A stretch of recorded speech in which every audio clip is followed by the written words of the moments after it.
Stop the truck right now, or you're dead. The hooded man aimed his gun directly at Simone through the windshield. She smiled calmly, turned off the engine, and thought to herself, "You have no idea who you just stopped." By the time the three robbers noticed the black belt tied to the rearview mirror, it was already too late. Hey, everyone. Before we dive into this incredible story, I want to know, where are you watching from? Drop your city in the comments below. And if you haven't subscribed yet, hit that subscribe button right now. We share amazing stories of courage and transformation every single week, and you don't want to miss what's coming next. Now, let me tell you about Simone Washington and the night that changed everything on Interstate 95. It was 11:30 p.m. on a rainy Tuesday night on Interstate 95, the highway connecting New York and Miami. Simone Washington, 38 years old, had been driving her Peterbilt truck for 12 straight hours, transporting a valuable cargo of electronics worth over $800,000. She was a black woman, strong, 5'9", with callous hands that knew the road like no one else. She was respected at every truck stop in the region. What few people knew was that at 16 years old, she had started training in Shotokan karate to defend herself from school bullies, and she never stopped. 22 years later, she held a black belt and had competed in state championships across the East Coast. The rain hammered against the windshield when three men emerged from the darkness, blocking the lane with branches and debris. Simone slowed down, already suspicious. 22 years on the road had taught her to recognize an ambush from miles away. Her heart raced, but her mind remained ice cold, exactly as her sensei had taught her. The first attacker, skinny and nervous, banged on the window with the butt of his gun. "Get down from there, lady. This will be quick if you cooperate." The second one, taller and apparently the leader, circled the truck, checking the locks. The third, young and clearly inexperienced, kept watch on the road. Simone observed every movement through her mirrors, calculated distances, analyzed positions, identified the most dangerous and the weakest of the group.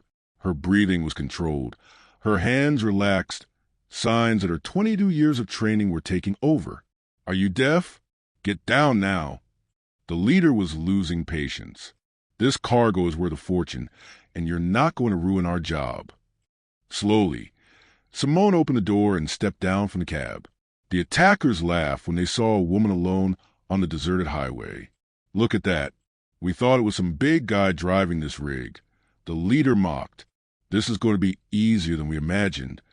They didn't notice that Simone was positioning her feet, distributing her body weight, preparing herself. The black belt hanging from the rearview mirror swayed gently in the wind. "Please don't hurt me," she said in a soft voice, her hands apparently trembling. "I have a little daughter at home." The youngest one lowered his guard slightly, touched by the plea. It was his first mistake. "Where are the keys to the cargo hold?" demanded the leader, moving dangerously close. "They're in my jacket pocket," Simone said, keeping her eyes down in false submission.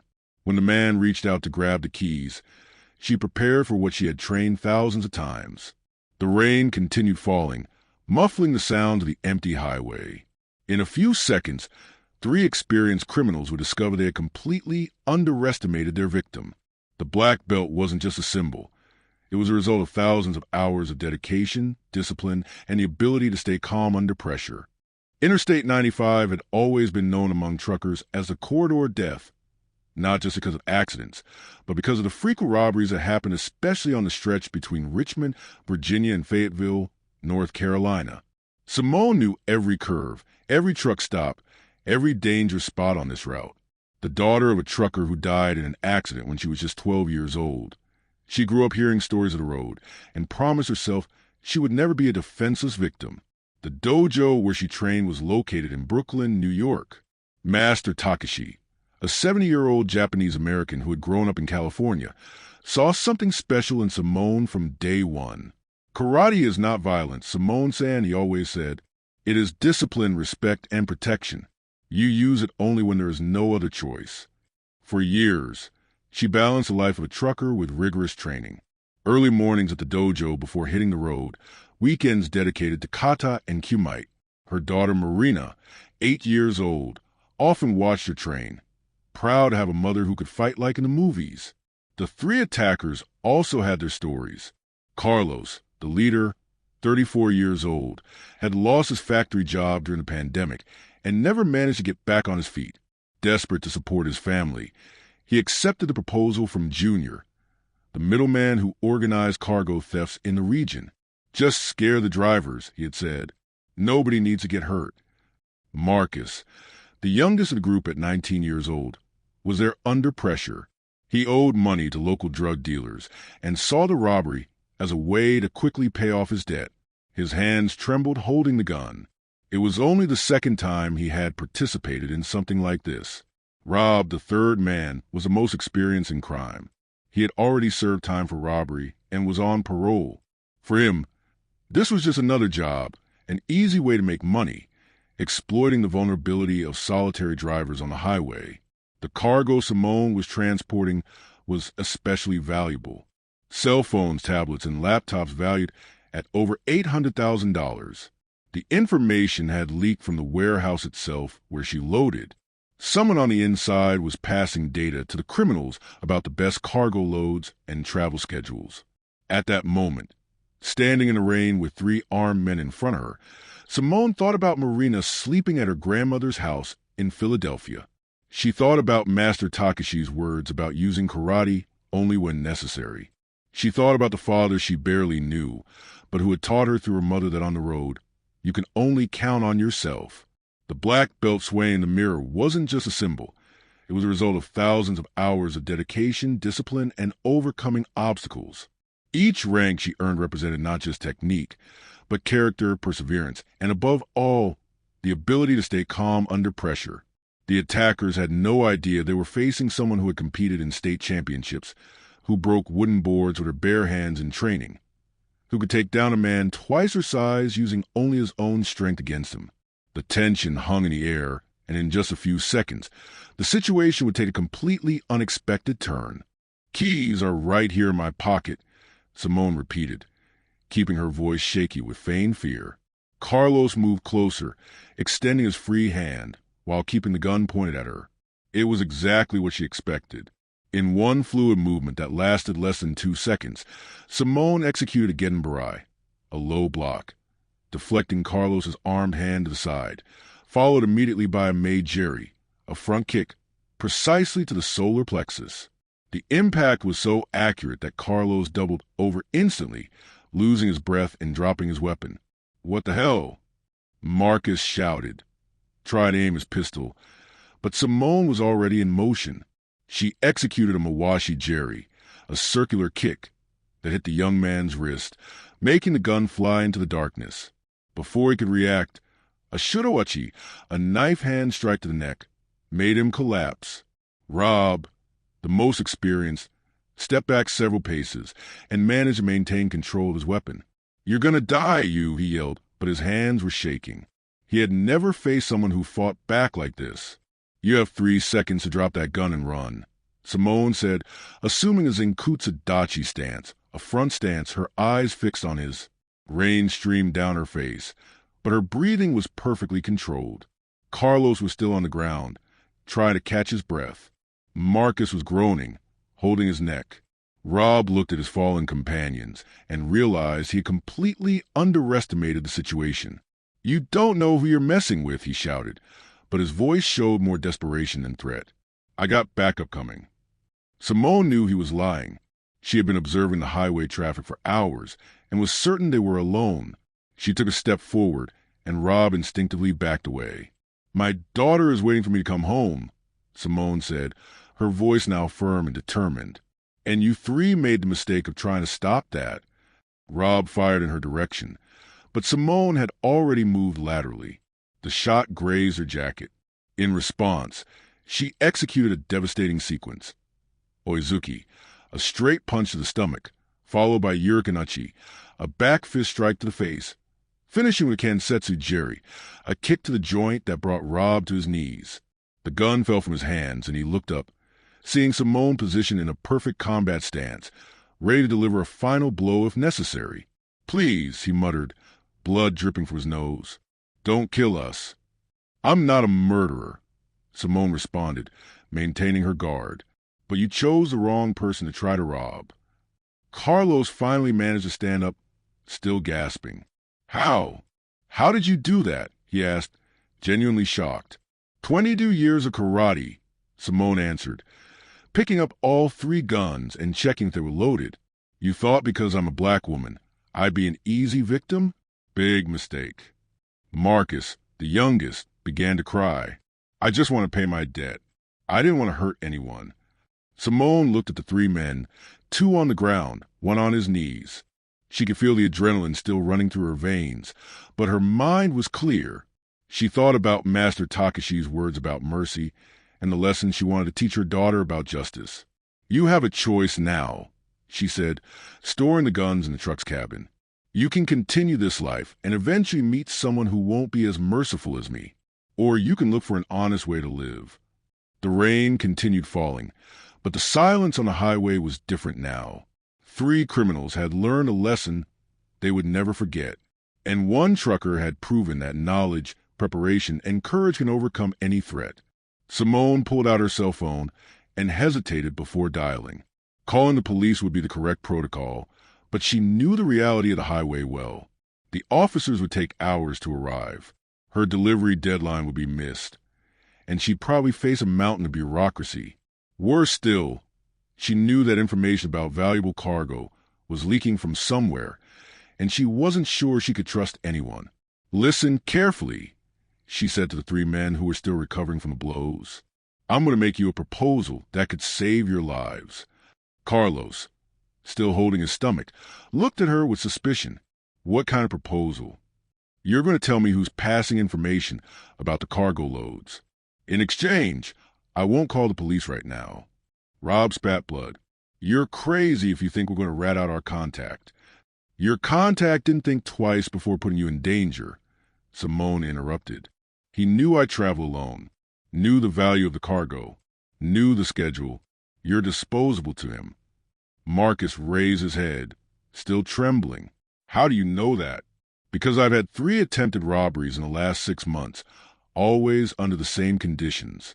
Valuable cargo, specific time, deserted highway. Someone is selling information." The revelation left the 3 attackers uneasy. Carlos exchanged glances with Rob, beginning to realize they were just pawns in a bigger scheme. Simone continued. "Marcus, you said you owed drug dealers. How much?" "15,000, he answered quietly. "And how much were you going to split from this cargo?" 50,000 each, Carlos admitted reluctantly. "So you're risking years in prison for crumbs, while the one who really profits stays safe at home," Simone observed. "The informant probably makes way more than you, without getting his hands dirty." At that moment, Carlos's cell phone vibrated. A message appeared on the screen. "How's the job going? Need confirmation in 30 minutes. Simone saw the message and smiled coldly. "Look at that. He's checking on results. If you fail, do you think he'll help when the police arrest you?" Rob finally gave in. "The guy's name is Danny. Works at the Transfreight warehouse in Newark. He passes information about the most valuable cargo and departure schedules." Danny Montenegro. Carlos completed. "He's been setting up these schemes for over 2 years. Pays a percentage to whoever executes the robberies." Simone knew Transfreight. It was one of the companies she used most to load merchandise. The revelation explained a lot. The attacks were always precise, the information accurate, the feeling that someone was always one step ahead. "How long have you been working for him?" she asked. "Me? 6 months, Carlos responded. 2 years, Rob confirmed. "But we never had a problem like this. The drivers always handed everything over without fighting back. Why do you think you never encountered someone prepared?"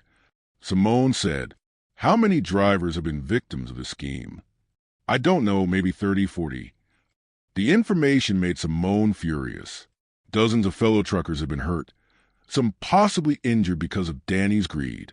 She thought about all the drivers she knew, honest workers trying to support their families, being exploited by criminals who didn't even have the courage to get their own hands dirty. "Now you're going to help me end this," she said with determination. "And in exchange, maybe I'll consider giving you a second chance." Simone quickly devised a plan. Carlos would respond to a message saying everything went well, but there was a problem with the truck and they needed more time to open the cargo hold. Then they would all take her to Danny. "This is suicide," Rob protested. "The guy has dangerous contacts. If he finds out we gave him up." "If you don't do this, I'll call the police right now and you'll answer for armed robbery," Simone countered. "Choose. Help me end this scheme or face the consequences alone." Marcus, who had remained quiet, finally spoke. "If we do this, will you really not turn us in?" Simone looked at him. "I'll do better than that. I'll help you get a real job. I know people in the trucking business who give opportunities to people who want to start over." The offer surprised all three. They expected threats, violence, revenge, not a proposal for redemption. Carlos typed the message as instructed. Danny's response came quickly. "You have 2 hours to sort it out. After that, the scheme burns." "Perfect," Simone said. "Where do you usually meet him?" "There's a bar in Brooklyn, the final stop," Rob explained. "He always goes there after jobs to get the reports." Simone knew the place. A dive bar frequented by truckers, dock workers, and people in the transportation sector. The perfect place to go unnoticed. "We're all going in my truck," she decided. "But first I need to make a call." She dialed Master Takashi. Even though it was almost midnight, she knew he would answer. "Simone-san, is everything okay?" "Sensei, I need advice. I'm facing a situation where I can choose between revenge and justice." The old master was silent for a few seconds. "Tell me." Simone quickly summarized the situation. Takashi listened carefully before responding. "Karate means way of the empty hand. Simone-san, not just empty of weapons, but empty of hatred. If you can transform enemies into allies, that is true victory." "Thank you, Sensei. But be careful. Mercy is not naivety. Always protect yourself." After the call, Simone turned to the three men. "Last chance to back out. If you come with me, it's all the way through." To her surprise, Marcus answered first. "I'm in. I'm tired of being used by people who don't care about us." Carlos hesitated, but eventually agreed. "If you can really help me get out of this life." Rob was the most reluctant. "This is going to go bad, but I don't have much to lose anyway." As they headed toward the city, Simone explained the plan's details. They would arrive at the bar. Carlos and Rob would enter normally to meet Danny, while Simone and Marcus stayed on lookout. The goal was to record Danny confessing to the scheme and obtain enough evidence to turn him into authorities. "What if he gets suspicious?" Carlos asked. "That's why I brought this." Simone showed a small recorder she always carried to document problems on the road. "You'll use this to record the conversation. And if he tries to run?" Simone smiled. "Then he'll discover that a black belt in karate also works for chasing criminals." As they approached the city, tension increased. Simone knew she was risking a lot, her safety, her career, even her freedom. But she thought about all the truckers who had suffered because of Danny, about her daughter who would grow up knowing her mother fought for what was right. "Folks," she said when they saw the city lights, "from here on, there's no turning back." The final stop was busier than expected for a Tuesday night. Truckers drank beer while discussing routes and freight, creating the perfect environment to disguise the operation. Simone parked the truck 2 blocks away and checked the equipment again. "Remember," she instructed Carlos and Rob, "you're just 2 robbers reporting a successful job. Let Danny talk. Ask questions that lead him to reveal details of the scheme." Marcus was visibly nervous. "What if he realizes something's wrong?" "That's why you're staying with me," Simone responded. "If there are problems, you run to the truck and call the police." Carlos tested the micro recorder hidden in his jacket. "Working. One thing," Rob said hesitantly. "Danny isn't just an informant. He has connections with heavy people. If this goes wrong." "It already went wrong when you decided to rob a black belt." Simone cut in. "Now it's time to make it right." Through the bar window, they spotted Danny, a middle-aged man, bald, wearing a wrinkled dress shirt. He was alone at a back table, drinking whiskey and constantly checking his phone. "That's him," Carlos confirmed. "Always sits at that table." Simone observed the environment. 2 exits, several occupied tables. Attentive bartender. If something got out of control, it would be complicated. Go, she ordered. I'll stay here watching. Carlos and Rob entered the bar and headed to Danny's table. Simone saw the man look up, clearly irritated by the delay. The conversation began in low tones, but she could follow some gestures through the window, through the phone connected to the recorder. Simone heard fragments of the conversation. Took too long. Problem with the cargo. We had to improvise. Danny seemed to relax as Carlos reported an edited version of events. Rob complimented with technical details about the truck and location. Next cargo, Thursday. Electronics again. Danny's voice became clearer when he got animated talking about the next job. Simone signaled Marcus to stay quiet. They were succeeding. But then something changed. Danny tensed up, looked around, and asked a question Simone couldn't hear clearly. Carlos hesitated in his response, and Rob started fidgeting in his chair. Damn, Simone muttered. He's suspicious. Through the recorder, she heard Danny say, Where's the third guy? You're always 3 on jobs. Carlos improvised. Marcus stayed taking care of the material. What material? I thought you'd already delivered everything to the fence. The lie was falling apart. Simone saw Danny grab his phone and start dialing. If he made that call, other criminals might show up. Marcus, go to the truck now, she ordered. What about you? I'm going to end this before it gets worse. Simone entered the bar with determined steps. Her original plan had failed, but years of karate had taught her that adaptation was fundamental in any combat. She approached Danny's table from behind, taking advantage of his distraction with the phone. Carlos and Rob saw her coming, and their eyes widened. Excuse me, Simone said, placing her hand on Danny's shoulder. I think you're talking about me. Danny turned abruptly, knocking over his whiskey glass. His eyes scanned Simone from head to toe, trying to understand who this woman was and how she fit into the situation. Who are you? He asked, his voice tense. I'm the trucker your boys tried to rob tonight, Simone answered calmly, pulling up a chair and sitting down. And I'm the person who's going to shut down your scheme. The bar remained busy, but Simone noticed that some truckers at nearby tables started paying attention to the conversation. She recognized some faces, colleagues who had probably been Danny's victims. I don't know what you're talking about. Danny tried to stand up, but Simone was faster. Holding his wrist with a grip he immediately realized was much stronger than it appeared. Sit down, she said without raising her voice. Let's talk like civilized people. Carlos and Rob watched the scene, impressed by Simone's composure. Even in hostile territory, she maintained total control of the situation. Listen here, Montenegro. Simone continued, using his real name. I know you work at Transfreight. I know you've been selling information about valuable cargo for at least 2 years. And I know you're responsible for dozens of robberies on I-95. Danny's face paled. You can't prove anything. Actually, I can. Simone smiled, discreetly showing the recorder. Your friends here were very cooperative. Danny looked at Carlos and Rob with hatred. You sold me out? They made the right choice. Simone intervened. The same choice you can make now. What choice? Cooperate with me to end this the easy way, or I turn over everything I have to the police, and you answer alone for conspiracy, fencing, and dozens of robberies. Danny tried to bluff, but Simone could see the panic in his eyes. He knew he was cornered. Besides, Simone continued, I know at least 10 truckers who were victims of your scheme. They'd be very interested to know who's behind the robberies. To emphasize the point, she waved to John, a veteran trucker sitting 2 tables away. He had been robbed 3 months earlier and lost a medicine shipment that cost him his job.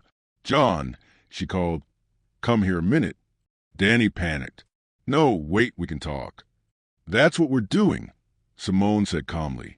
John stood up slowly, his 6'3" height and 260 pounds making Danny shrink in his chair. Other truckers also began to approach, recognizing the situation. Easy, folks, Simone said, extending her hand. We don't want trouble. We want justice. All right, Simone, John said, but his eyes remained fixed on Danny. But this bastard made me lose my job. My family went hungry because of him. Danny was clearly terrified, surrounded by truckers who had been hurt by his actions. Simone realized she had total advantage in the situation. So, Montenegro, she said, what's it going to be? Cooperate with me to fix the damage you caused, or face the consequences alone. Danny looked around and realized he was completely surrounded. 6 truckers had approached the table, all with expressions that left no doubt about what they thought of him. Okay, Danny muttered, sweating cold. What do you want? First, a complete list of all the cargo you informed on in the last 2 years. Second, the names of the fences who buy the stolen merchandise. Third, you're going to return the money you made from this. Impossible. I don't have all that money. Then you will work to pay it back, John interrupted, slamming his fist on the table. Just like I had to work double to recover what I lost because of you. Mark, another trucker, added. My electronics cargo was stolen in September. I almost lost my truck because I couldn't make the payments. One by one, the truckers began telling their stories. Simone watched Danny shrink with each account, finally understanding the real impact of his actions. You don't understand, Danny tried to justify himself. I just pass information. I never directly hurt anyone. Cowardice is worse than violence, Simone said coldly. At least those who rob take the risk. You stayed safe in her office while others did the dirty work. Carlos, who had remained quiet, finally spoke. She's right, Simone. Danny always said it was just information, that the responsibility was ours. Shut up, Danny hissed at Carlos. No, Rob spoke up. Now we're going to talk. You used us, man. You promised it was easy, that nobody got hurt, that drivers always handed everything over without resisting. Simone realized a transformation was happening. Carlos, Rob, and even Marcus, who had quietly returned to the bar, were beginning to see Danny for what he really was, a manipulator who exploited others' vulnerability. There's one more thing, Simone said, taking out her phone. I'm going to call my contact at the state police. Detective Santos specializes in highway crimes. No, Danny panicked. If you do that, my family... You should have thought about your family before starting this life. John cut in. How many of us had to explain to our wives and kids why we lost our jobs? Simone dialed the number. Detective Santos? This is Simone, the trucker you met the case in Fayetteville. Yeah, exactly. Look, I have important information about the robberies on I-95. Danny tried to stand, but found himself blocked by the truckers. There was nowhere to run. He'll be here in 20 minutes, Simone announced after hanging up. Enough time for you to decide if you're going to cooperate or prefer to explain everything at the station. What about the fences? Carlos asked. They need to pay too. One thing at a time, Simone responded. First, we cut off the source of information. Danny finally gave in. Okay, I'll cooperate, but you have to guarantee me protection. If the fences find out I gave them up, you'll get protection by cooperating with the police, Simone said. But first I want to hear everything. How did this scheme start? Danny took a deep breath and began talking. Over the next 15 minutes, he confessed details of the scheme, how he identified the most valuable cargo, how he passed the information, how many groups of robbers worked for him, and especially who the fences were who bought the stolen merchandise. Carlos, Rob, and Marcus listened in silence, finally realizing the magnitude of the scheme they were part of. They were just small pieces in a much larger operation. Jesus, Marcus murmured. We were just pawns. Now you know, Simone said. The question is, what are you going to do with this information? Detective Santos arrived at the bar accompanied by 2 investigators. Simone knew him from other highway cases, a serious, competent man who really cared about trucker safety. Simone, you said you had important information, he greeted, observing the scene. Danny cornered at the table, surrounded by truckers with anything but friendly expressions. I have more than information, detective. I have the mastermind of the operation, she responded, pointing to Danny, and 3 collaborators willing to tell everything. Santos observed Carlos, Rob, and Marcus. You're the robbers? Simone corrected. Now they're witnesses. Carlos stood up, clearly nervous.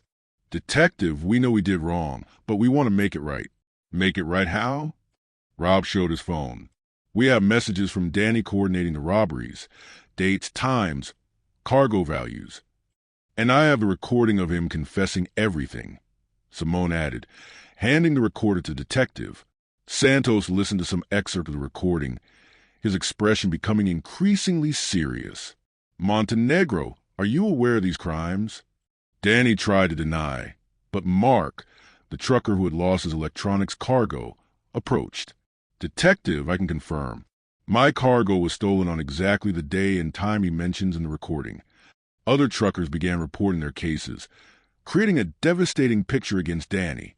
Santos took notes quickly, realizing he had in his hands a solution to dozens of open cases. This is a conspiracy, Danny finally exploded. They're making it all up. Then explain this, one of the investigators said, showing messages on Carlos's phone. Here you're coordinating a robbery for last night on I-95 against a truck transporting electronics. Coincidentally, the same cargo Miss Simone was transporting. Simone stood up. Detective, can I speak with you privately? They moved a few meters away. What do you have in mind, Simone? These three young men, she said, pointing to Carlos, Rob, and Marcus, aren't career criminals. They're desperate people who were manipulated. If they fully cooperate, including testify against offenses, would you consider a deal? Santos reflected. Depends on the level of cooperation. They'll help, I guarantee it. At that moment, Danny's phone rang. He looked at the screen and went pale. It's Big Rick. If I don't answer, Big Rick? Santos asked. One of the fences, Carlos explained. The guy who buys most of the stolen merchandise. Santos signaled for Danny to answer, but discreetly activated speakerphone. Danny, where's a report from tonight's operation? Hi, Rick. There was a problem. What kind of problem? Simone signaled for Danny to continue. He took a deep breath. The guys got caught. The trucker fought back. Fought back? It was just a woman alone. She knew how to fight. Took down all three. Big Rick exploded on the other end of the line. You're incompetent. Now they can give us up. Calm down, Rick. They don't know where you. Shut up. I'll meet you at the warehouse in an hour. This time we'll handle the problem ourselves. The call ended. Santos looked at his investigators. You recorded everything, Chief? Simone realized the situation had escalated to a dangerous level. Detective, he said he's going to handle the problem. That could include eliminating witnesses. Don't worry. We have enough to arrest the whole gang now. But there's one thing, Simone said thoughtfully. Big Rick doesn't know Danny was arrested. If he shows up at the warehouse expecting to meet Danny. Santos smiled. That's exactly what I was thinking. Montenegro, you're going to cooperate with an operation. 3 hours later, at the Transfreight warehouse in Newark, the police operation was a complete success.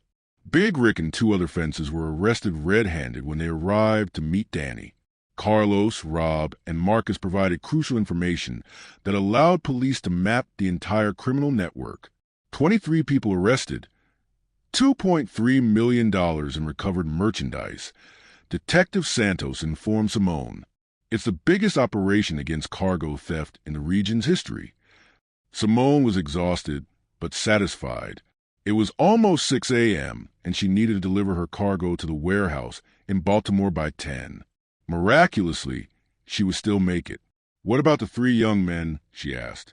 They'll answer for their crimes, but with benefits for cooperation, probably community service and probation. Marcus approached, visibly emotional. Simone, I don't know how to thank you. You saved my life. You saved your own life by making the right choice, she responded. But don't forget our conversation about honest work. I already talked to my cousin. He has an auto shop and said he can give me a chance. Carlos also came to say goodbye. I'm going to go back to school. I want to take a technical course in logistics. Maybe one day I'll work in transportation legally. Rob was the last. I know I have a lot to fix in my life, but today I learned it's never too late to start over. Detective Santos handed Simone a card.